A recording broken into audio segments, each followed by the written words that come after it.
No primeiro vídeo que vocês assistiram agora, vocês viram que nós seres humanos somos distintos dos animais, dos outras formas de vida, porque nós temos um sistema de comunicação muito particular, muito rico.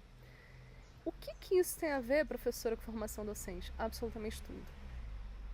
Entender que nós somos seres linguísticos, entender que por conta da nossa capacidade de falar, nós somos seres históricos, por conta da nossa capacidade de falar, nós somos seres capazes de produzir entendimentos racionalizados sobre os processos que a gente vê no mundo, que a gente vê na natureza, enfim, é o que vai nos dar a noção, a dimensão da importância do texto, das palavras na nossa prática docente. Eu costumo brincar com os meus alunos. Tenho um colega da física que ele fala, não, porque tem lá no princípio era o verbo, e o verbo disse faça-se a luz fez, e a luz é física e tal. Peraí, volta. No princípio era quem? O verbo, né? Pois é, no princípio de fato era o verbo. Dentro dessa passagem bíblica, eu sei que não é exatamente assim, tá? A passagem bíblica, mas é uma, vamos dizer assim, é uma intertextualidade livre que eu estou estabelecendo com essa passagem. Primeiro se diz, no princípio era o verbo. Verbo é palavra. E a palavra disse, a palavra fez significado. A palavra produziu significado no mundo. Dizer, nesse sentido, é produzir significado, é desencadear significados. Faça-se a luz.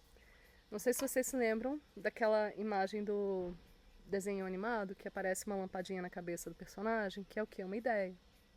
Então a luz está ligada com as ideias. Tanto é que o iluminismo foi um período de grande positivismo, no sentido de que por meio da racionalidade, por meio da capacidade de pensar do ser humano, nós iríamos levar luzes, né, ao mundo, enfim.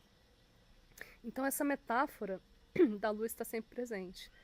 E a luz se fez, ou seja, o pensamento, a racionalidade se fez.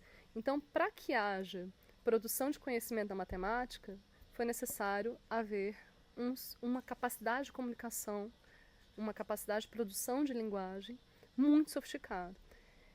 Tanto do ponto de vista da faculdade da linguagem, quanto, obviamente, do princípio fundamental da contagem, né? Sem ele não haveria matemática. Por outro lado, se a gente não tem a capacidade de produção de símbolos, a capacidade de produção de abstrações, a gente nunca teria tido a possibilidade de refletir sobre processos da natureza da física. Mesma coisa em relação às ciências humanas. Se eu não tenho a capacidade da linguagem, eu não tenho a capacidade de historicizar sobre a linguagem, eu não tenho a capacidade de analisar um território e entender as ações do ser humano sobre aquele território do ponto de vista da geografia. E por aí vai. Então, sim, linguagem e a minha matéria, a matéria mais importante do mundo, brincadeiras à parte. Percebam como o texto ele é fundamental, ele está no centro de tudo. Falei muito da linguagem, agora vamos falar do texto. No videozinho passado, eu terminei falando que a linguagem participava em maior ou menor medida de todas as práticas sociais, e isso de fato é o que ocorre. Então, se a gente tem... E aí, qual é esse conceito de prática social? Estou trabalhando aqui com o conceito do Harvey, de 1996. Essas referências todas vão estar listadas na nossa página, na nossa disciplina. O Harvey ele diz o seguinte para a gente, que as práticas sociais, ou seja, o que os seres humanos são capazes de fazer em sociedade, são sempre ações atravessadas por diferentes facetas. A primeira delas é a atividade material. Então, se eu ajo no mundo social, eu estou agindo materialmente em cima desse mundo social.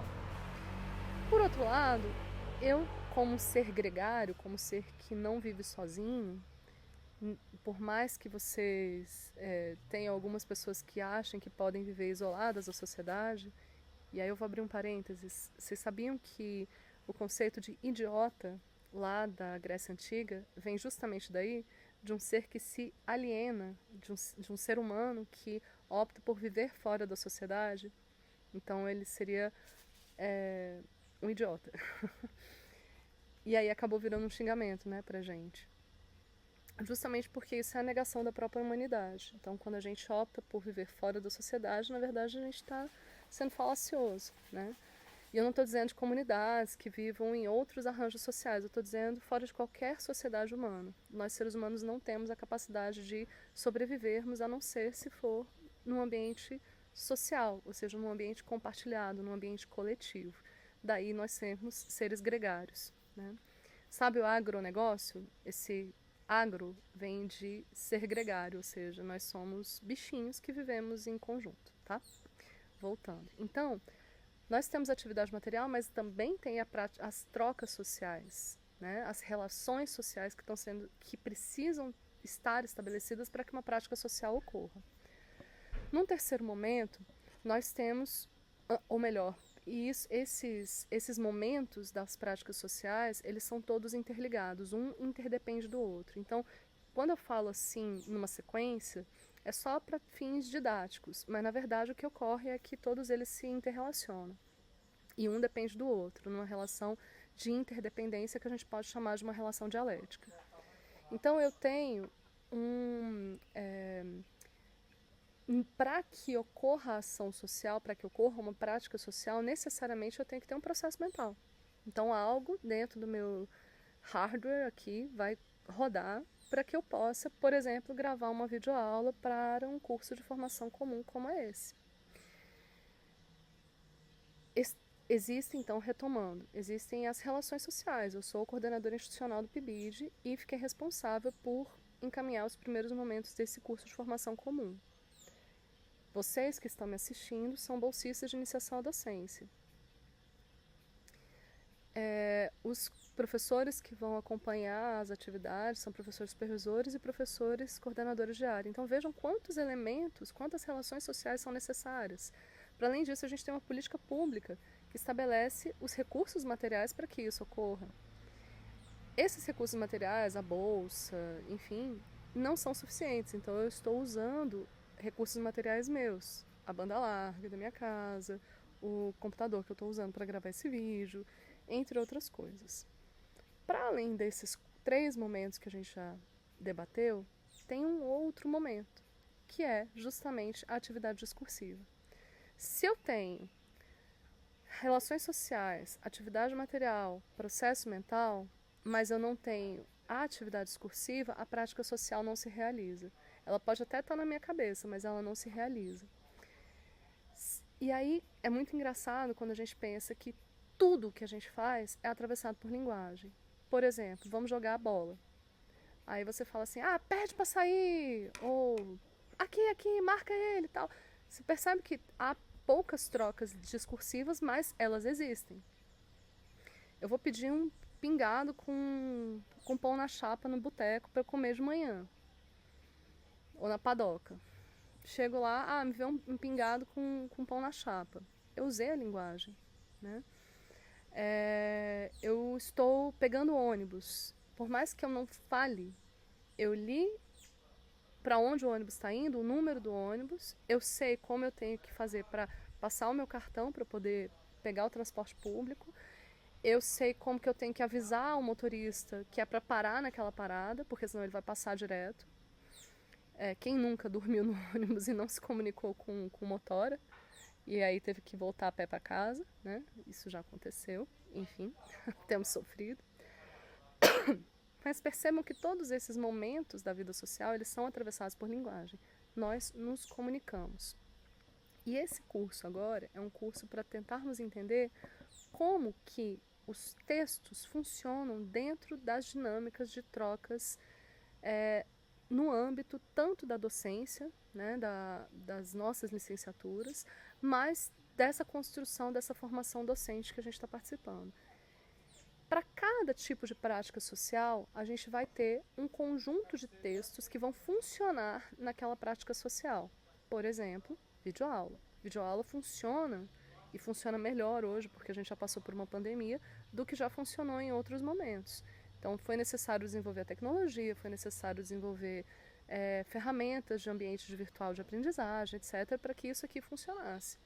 E foi necessário ter a produção de um tipo de texto que funcione nesse espaço. Se me transportassem para 50 anos atrás, ou mais, 50 não, porque em 1970 a gente já tinha uma proto-internet, mas vamos dizer que se me transportassem, para 100 anos atrás, eu estivesse numa praça pública com um laptop aberto na minha frente e falando com esse laptop, as pessoas ao meu redor iriam dizer: que diabos está acontecendo? Isso não faz o menor sentido.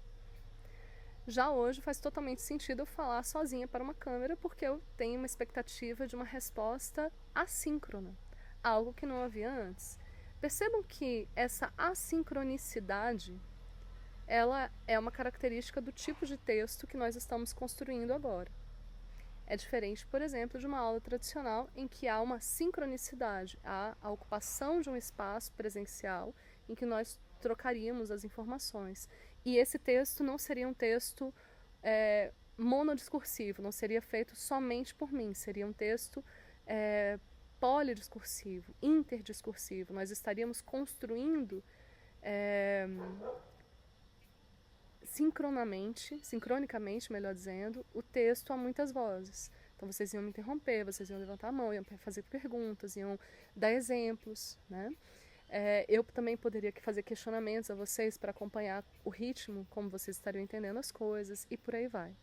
Então percebam que as práticas sociais vão modelando o tipo de texto que a gente vai produzir. E esse é o próximo ponto que a gente vai abordar agora.